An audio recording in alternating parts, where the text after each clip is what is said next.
আকাশ জুড়ে কালো মেঘের আনাগোনা যেন আবারও জানিয়ে দিচ্ছে বর্ষার আসল রূপ। সক্রিয় মৌসুমি বায়ুর প্রভাবে আজও দেশের বিভিন্ন এলাকায় বৃষ্টি ও বজ্রসহ ভারী বর্ষণের সম্ভাবনার কথা জানিয়েছে বাংলাদেশ আবহাওয়া অধিদপ্তর। বিশেষ করে ঢাকাসহ কয়েকটি বিভাগে মাঝারি থেকে অতি ভারী বৃষ্টিপাতের আভাস থাকায় সতর্ক থাকার পরামর্শ দেওয়া হয়েছে।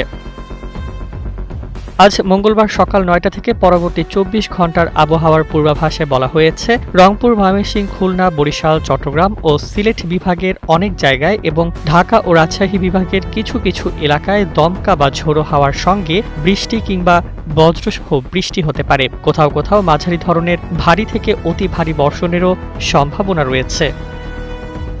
আবহাওয়া অধিদপ্তর জানিয়েছে, সক্রিয় মৌসুমি বায়ুর কারণেই এই বৃষ্টিপাতের প্রবণতা তৈরি হয়েছে। ভারী বর্ষণে নিচু এলাকায় সাময়িক জলাবদ্ধতা সৃষ্টি হতে পারে। একই সঙ্গে এভাবেই কোটি কোটি মানুষের ঘরে দেশ জুড়ে ফ্রিজ একটাই, ওয়ালটন। পাহাড়ি অঞ্চলে ভূমিধসের আশঙ্কাও উড়িয়ে দেওয়া যাচ্ছে না। পূর্বাভাস অনুযায়ী দিনের তাপমাত্রা সারা দেশে সামান্য কমতে পারে, তবে রাতের তাপমাত্রায় উল্লেখযোগ্য কোনো পরিবর্তনের সম্ভাবনা নেই।